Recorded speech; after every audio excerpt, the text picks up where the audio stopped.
किसान भाई बहनों नमस्कार। स्वागत है आप सभी का हमारे आज के कार्यक्रम कृषि दर्शन में। किसान भाइयों, कृषि के क्षेत्र में जब हो कृषि वैज्ञानिकों का साथ तो होता है सबका विकास, और जब सबका विकास होना होता है तो उसके लिए हमारे कृषि वैज्ञानिक नित नए अनुसंधान करते हैं। जब ये अनुसंधान सफल होते हैं तो वो बनते हैं खबर, और उन्हीं खबरों को हम समेट कर लाते हैं अपने कार्यक्रम खबरें खेती के माध्यम से। तो आइए सबसे पहले देखते हैं खबरें खेती की। 3 करोड़ किसानों को उपलब्ध कराया जाएगा मृदा उर्वरता कार्ड। आपूर्ति सामान्य रहने से नियंत्रण में रहेगी प्याज की कीमतें।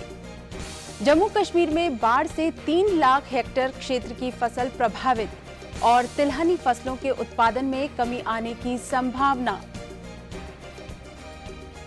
नमस्कार, खबरें खेती की में आपका स्वागत है। मैं हूं रीना रावत। अब खबरें विस्तार से। केंद्र सरकार ने देश के सभी किसानों को मिट्टी की उर्वरा शक्ति की जांच की सुविधा उपलब्ध कराने के लिए 100 सचल प्रयोगशालाएं स्थापित करने का निर्णय किया है। इससे वर्ष 2014-15 में मिट्टी की जांच कर 3 करोड़ किसानों को मृदा उर्वरता कार्ड उपलब्ध कराया जाएगा। खेती बाड़ी पर विशेष ध्यान देने वाली केंद्र सरकार ने मिट्टी की उर्वरा शक्ति में गिरावट पर चिंता जताते हुए किसानों को इस बारे में जागरूक करने के लिए देश के विभिन्न हिस्सों में चल रहे कृषि विज्ञान केंद्रों के मृदा परीक्षण सुविधा को विस्तारित करते हुए मिट्टी की जांच के लिए 100 सचल प्रयोगशालाएं स्थापित करने का निर्णय किया है। वर्ष 2015-16 और वर्ष 2016-17 में 5.5 करोड़ किसानों को मृदा उर्वरता कार्ड उपलब्ध कराने का लक्ष्य निर्धारित किया गया है।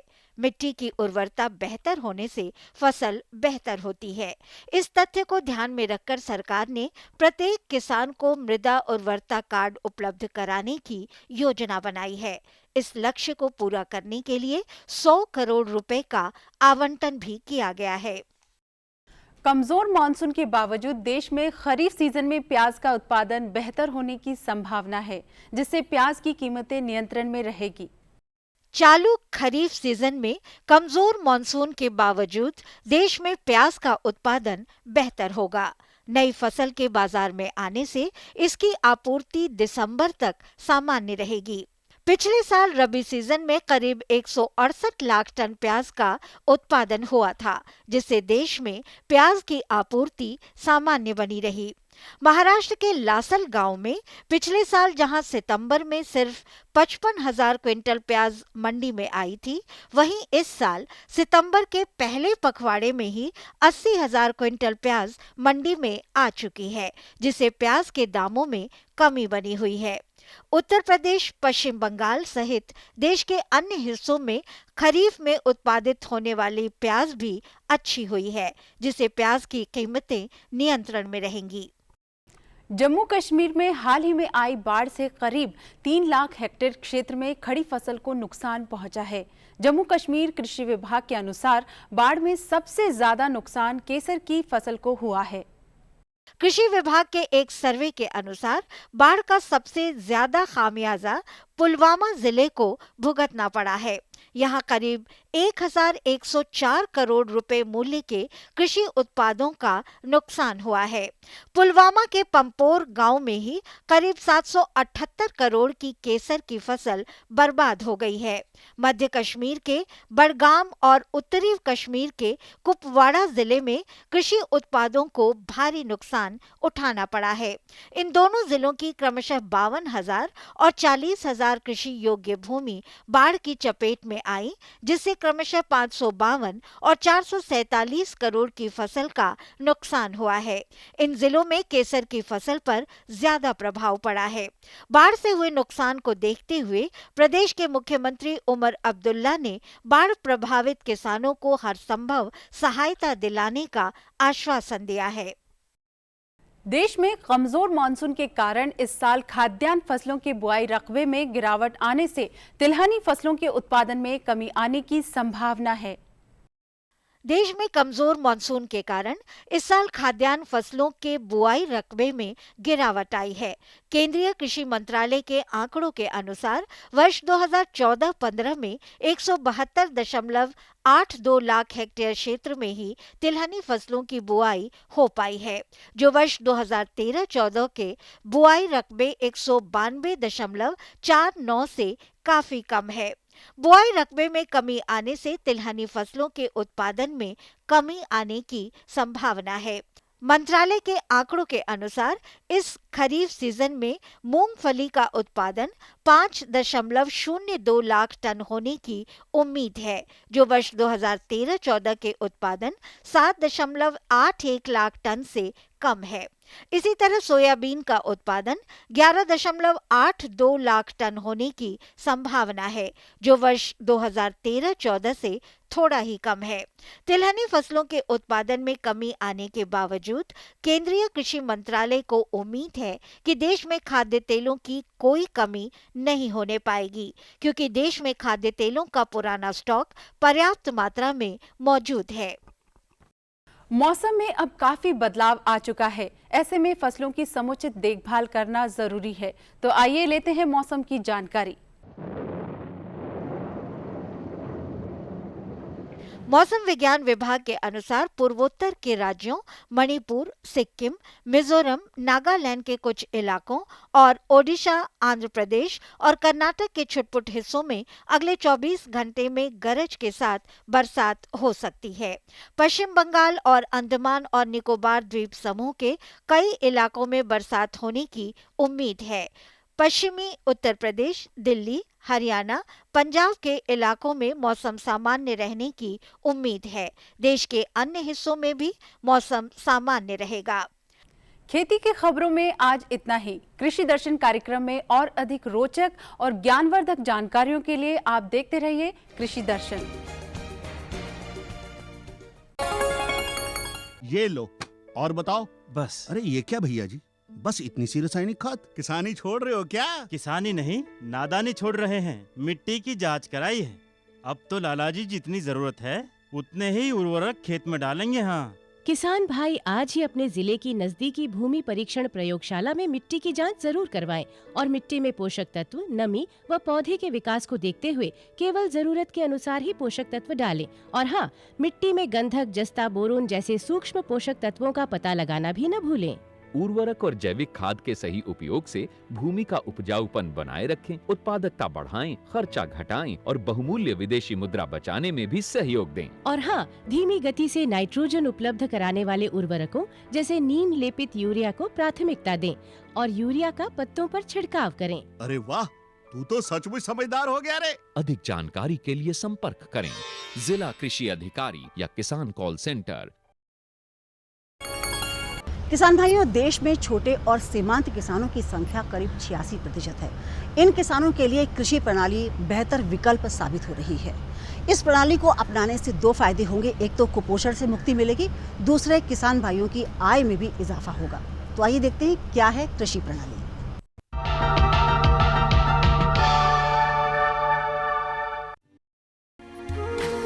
कृषि से करीब 86% छोटे व सीमांत किसान जुड़े हुए हैं, जो कुल कृषि भूमि के 43.5 भाग पर खेती करते हैं।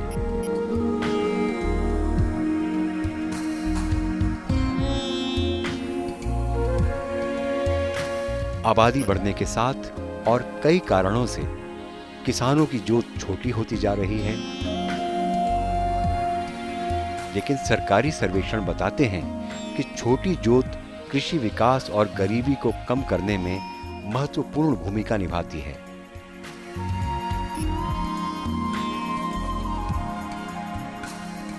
एक बात समझने की है कि अधिक मूल्य वाली फसलों के उत्पादन में छोटे व सीमांत किसान बड़े किसानों की तुलना में अधिक योगदान देते हैं।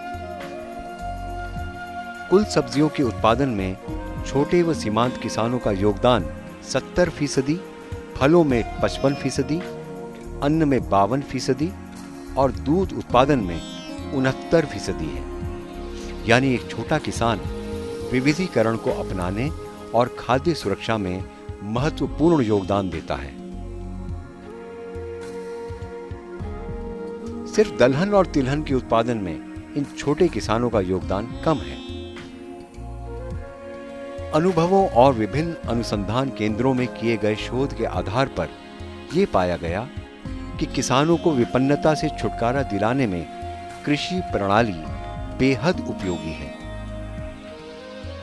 कृषि प्रणाली एक ऐसा बंदोबस्त है जिसमें किसान परिवार और उनके तहत मौजूद सभी संसाधनों का इस प्रकार उपयोग किया जाता है कि जिससे छोटे व सीमांत किसानों की घरेलू जरूरतों को पूरा किया जा सके, उन्हें अधिक आमदनी प्राप्त हो और फसल उत्पाद व उनके अवशेषों तथा अन्य अपशिष्टों के पुनःचक्रण द्वारा सतत फसल उत्पादन मिल सके। हमारा देश में जो टोटल कृषि परिवार हैं उसके 100 में से 86 परिवार ऐसे हैं जिनके पास जो है 1 हेक्टेयर या उससे कम ज़मीन है, और इन किसानों को हम लघु और सीमांत कृषकों की श्रेणी में बांटते हैं। ज़्यादातर हमारा जो किसान है वो गरीब है और वो आर्थिक स्थिति उसकी इतनी डावाडोल है कि वो अपने साल भर की अपनी आजीविका का खर्चा नहीं चला पा रहा।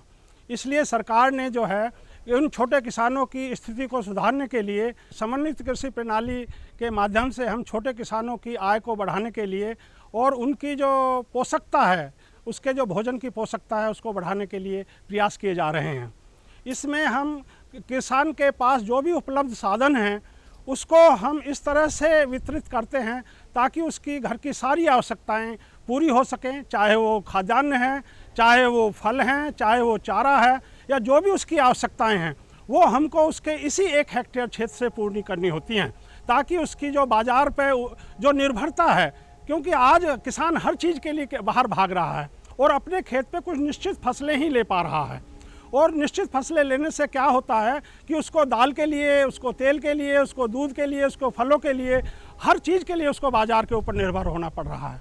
तो इस कृषि प्रणाली में हम कृषक को ये बतलाते हैं कि वो इस अपने छोटे से क्षेत्र से किस प्रकार अपने घर की सारी आवश्यकताएं पूरी कर सकता है और उसके पास जो भी दूसरे व्यवसाय हैं उनकी भी उससे पूर्ति हो सके। तमाम सर्वेक्षणों से ये बात साबित हो चुकी है कि छोटी जोत के किसान प्रति इकाई भूमि अधिक उत्पादन लेने में सक्षम हैं। अब बात ऐसी प्रणाली की है जो उनकी आजीविका सुरक्षित तो करे ही, साथ ही पोषाहार सुरक्षा भी प्रदान करे। सन 2000 में मोदीपुरम मेरठ में फसल अनुसंधान परियोजना निदेशालय ने फसल प्रणाली चक्र से बाहर निकलकर कृषि प्रणाली को विकसित किया और उस पर शोध किया, क्योंकि वर्तमान में किसान 1 या 2 फसलें साल में पैदा करता है, उन्हें बेचता है और बाकी उनकी तमाम जरूरतों का सारा सामान जैसे फल, सब्जी, दालें, तिलहन आदि के लिए बाजार पर निर्भर रहता है। तो क्यों न हम किसानों को ऐसा संपूर्ण फसल चक्र बताएं जिससे उसकी जरूरतों का सारा सामान उसके खेत में पैदा हो, उसकी लागत में कमी आए और रोजमर्रा की आवश्यकताओं को पूरा करने के लिए महीनेवार कुछ पैसा भी हाथ में आए, ताकि वे अपनी अन्य जरूरतें भी पूरी कर सकें और समाधान मिला कृषि प्रणाली में। समन्वित कृषि पद्धति प्रोग्राम में हम एक कृषक परिवार के आवश्यकताओं का उसके रिसोर्स के हिसाब से आवंटन करते हैं। जो भी उसकी ज़मीन होती है सबसे पहले उसकी खाद्यान्न और चारे की आवश्यकता के हिसाब से हम ये देखते हैं कि उसको कितनी ज़मीन चाहिए जिससे कि उसके खाद्यान्न और चारे की आवश्यकताएं पूरी हो सकें। उसके बाद जो ज़मीन बचती है उसमें हम किसान को ये सलाह देते हैं कि वो ऐसे व्यवसाय सलेक्शन करे, चुनाव करे जिससे कि उसको कम खर्चे में ज़्यादा से ज़्यादा लाभ मिल सके। तो अगर हम इस मॉडल की बात करते हैं तो सबसे पहले हमने 1.5 हेक्टेयर में से 1 हेक्टेयर क्षेत्र को खाद्यान्न फसलों में और चारे वाली फसलों में रखा है, और बाकी जो क्षेत्र है उसमें हमने जो ऐसे व्यवसाय रखे हैं जिससे किसान को बहुत कम खर्चा करके ज़्यादा आमदनी होती है। जैसा कि हमने एक 2 बीघे का क्षेत्र जो है 0.2 हेक्टेयर क्षेत्र जो है वो बागवानी के अंदर रखा है। उसके बाद 0.1 हेक्टेयर का क्षेत्र है वो हमने मछली पालन में रखा है, और उसके बाद जो भी वो क्षेत्र बचता है उसमें हमने जो सहायक व्यवसाय हैं जैसे कि मधुमक्खी पालन है और मशरूम पालन है और वर्मी कंपोस्टिंग है, इस तरह के छोटे छोटे व्यवसायों को हमने इसमें समेकित किया है। तो इन व्यवसायों से किसान को एक मछली पालन से उसको 30 से 40 हज़ार रुपया प्रति वर्ष 1.1 हेक्टेयर क्षेत्र से मिल जाता है। इसी प्रकार से जो अतिरिक्त दुग्ध उत्पादन होता है उसको 10 लीटर के आसपास उसको अतिरिक्त दुग्ध उत्पादन रोजाना हो जाता है। तो इससे उसको 96,000 रुपये के आसपास जो है साल में अतिरिक्त दूध बेचने से बाज़ार में मिल जाता है। अगर हम बागवानी की बात करें तो बागवानी से सारे खर्चे उसके हटा के उसको जो है 40-45 हज़ार के फल वो बेच सकता है। और अगर हम वर्मी कंपोस्ट की बात करें, वर्मी कंपोस्ट एक ऐसी चीज़ है क्योंकि ज़्यादातर किसान क्या करते हैं, वो अपने खाद को बेकार कर देते हैं और उसमें कोई भी पोषक तत्व नहीं बचता। तो उसके पोषक तत्व बढ़ाने के लिए, उसकी गुणवत्ता बढ़ाने के लिए हमको उसमें वैल्यू एडिशन करना पड़ता है और सबसे अच्छा वैल्यू एडिशन है वर्मी कंपोस्ट। अगर हम उसके गोबर की खाद को वर्मी कंपोस्ट में बदल देते हैं तो जो गोबर की खाद मुश्किल से 10-12 हज़ार की होती है वो 80-90 हज़ार की हो जाती है वर्मी कंपोस्ट। वर्मी कंपोस्ट हमारा पोषक तत्व में भी ज़्यादा रिच होता है और उसकी कीमत भी उससे 6-7 गुनी ज़्यादा होती है। इसी प्रकार से हम अगर देखें मशरूम उत्पादन में देखें तो मशरूम उत्पादन में बहुत ही कम खर्च होता है और एक किसान को अतिरिक्त आय मिलती है। तो ये छोटे छोटे व्यवसाय मिला के किसान को हम जो उसकी इस समय वो मुश्किल से 1 हेक्टेयर क्षेत्र से 50-60 हज़ार रुपये की आमदनी ले पाता है। तो इस समन्वित कृषि प्रणाली जो उसकी पद्धति है इससे उसको 2-2.5 लाख रुपए जो है 2 से 2.5 लाख या इससे भी ज़्यादा जो है प्रति वर्ष वो आमदनी उससे ले सकता है। समन्वित कृषि पद्धति का एक सबसे बड़ा गुण है वो है कि हम जितने भी उसके किसान के फार्म पर जितना भी बेकार चीज़ें होती हैं उन सब को हम लाभकारी पदार्थ में बदल देते हैं। जैसे कि उसका हम देखते हैं फसलों के अवशेष होते हैं और उसके बाद जो भी हमारा जैसे हमने बायोगैस लगा रखी है उसका बायोगैस का स्लरी होता है। इसी तरह से हमने मशरूम लगा रखा है, मशरूम का स्पेंट बचता है या गोबर होता है, गोबर को वर्मी कंपोस्ट में बदलते हैं। तो इस तरह से अगर हम दूसरा हमारा जानवरों का जितना भी पेशाब और जो उसको नहलाने के बाद जो भी उसका धोवन होता है अगर हम उसको डाइवर्ट करके तालाब में डाल दें तो तालाब में मछली के लिए हमको कुछ खर्चा ही नहीं करना पड़ेगा। सिर्फ ये जो धोवन है जानवरों का वही उसका खाद्यान्न की पूर्ति करेगा और जो भी मछली का उत्पादन खर्च है वो हमारा फ्री हो जाएगा। तो इस तरह से अगर हम जितने भी हमारे फसल अवशेष हैं, जितने भी हमारे वर्मी कंपोस्ट है या जितने भी और हमारे फार्म से जो भी उत्पाद हमारे फालतू बचते हैं अगर हम उनका कंपोस्टिंग करके या उनको रिसाइकिल करके ठीक से करें तो हम टोटल जो हमारा उत्पादन खर्च है उसमें 45 से 40% तक की कमी ला सकते हैं। एक और रोचक बात है, इस प्रणाली में किसान बागों की बाड़ के रूप में करौंदे की बाड़ लगा रहे हैं जिससे सुरक्षा भी मिल जाती है और करौंदे की फसल भी प्राप्त होती है जिससे साल भर में बढ़िया आमदनी होती है। किसान अपने क्षेत्र के अनुसार फसल चक्र और प्रणाली में बदलाव कर सकते हैं और बाजार के अनुरूप उद्यम अपना सकते हैं। तो हमारा जो प्रदेश है उसका किसान की जो हमारी पद्धति है, कृषि पद्धति, उसमें मुख्य चीज़ें फसल और जानवर होते हैं। उसके अलावा हमारा किसान किन्हीं चीज़ों पे ध्यान नहीं देता। लेकिन अगर हम देखें तो उसको आय के बहुत सारे साधन वो जुटा सकता है। जैसे कि आप देखेंगे कि हमारा किसान के पास जो खेत होते हैं, जो उसका फार्म होता है, उसकी बाउंड्री खाली पड़ी रहती हैं या ज़्यादा से ज़्यादा अगर वो चाहता है तो कुछ लकड़ी के पॉपुलर के प्लांट लगा देता है जिससे कि उसको एक निश्चित आमदनी मिलती है। लेकिन अगर वो दूसरे तरह के पौधे अपने बाउंड्री पे, फसल की बाउंड्री पे, खेत की बाउंड्री पे या पूरे फार्म की बाउंड्री पे अगर वो लगाए तो उससे जो है वो साल भर और लगातार बहुत सारी आमदनी ले सकता है। इससे हमारा ये मॉडल है उसमें हमने अपने उस पर जो है एक कटहल के पौधे लगाए हैं जो कि बहुत ऊंचे बढ़ने वाले होते हैं। उसके बाद हमने बेल पत्थर के पौधे लगाए जो कटहल से थोड़ा कम बढ़ते हैं। उसके नीचे हमने नींबू जो कि साल में 3 बार हमको फल देता है और वो नींबू भी ऐसे हैं जिनमें सीड नहीं होता जो सब बाज़ार में सबसे ज़्यादा पसंद किए जाते हैं।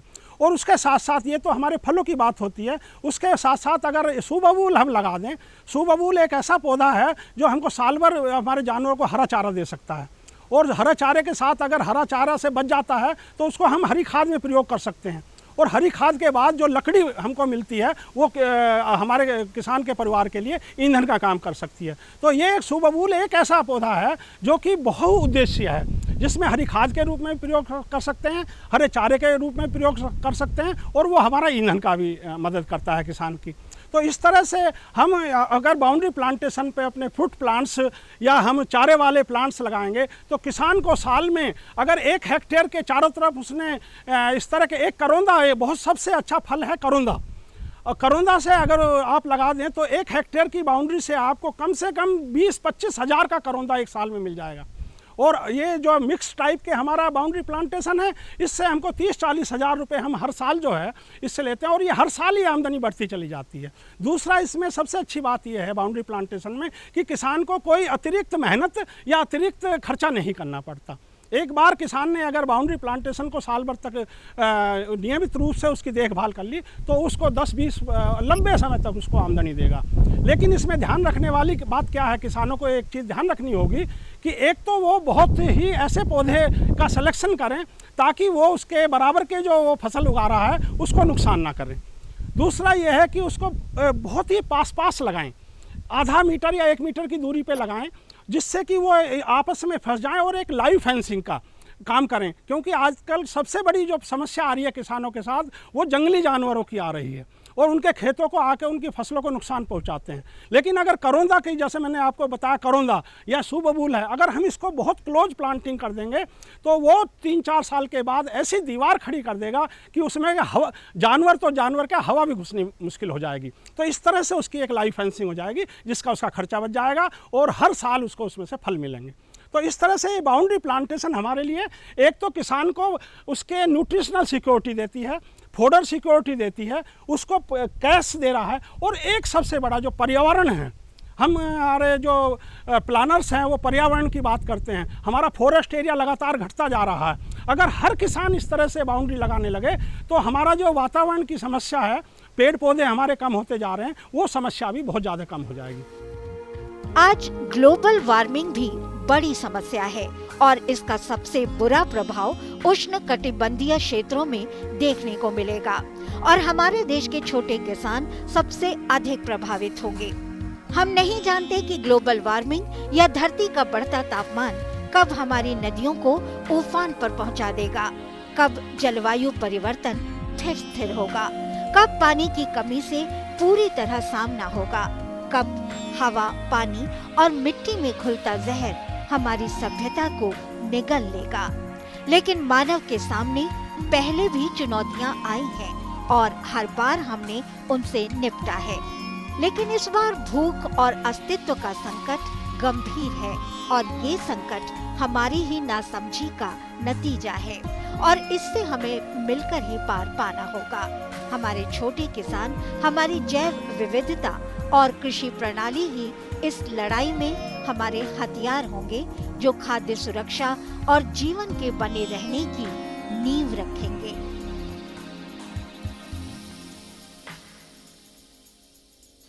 हमारा संपर्क का पता है कृषि प्रणाली अनुसंधान परियोजना निदेशालय, भारतीय कृषि अनुसंधान परिषद, मोदीपुरम, मेरठ, उत्तर प्रदेश 250110। दूरभाष है 0121-2888-611। वेबसाइट का पता है www.pdfsr.ernet.in। आज तो वसूली करके ही जाऊंगा। घनश्याम, अरे ओ घनश्याम। वो तो स्कूल गए हैं।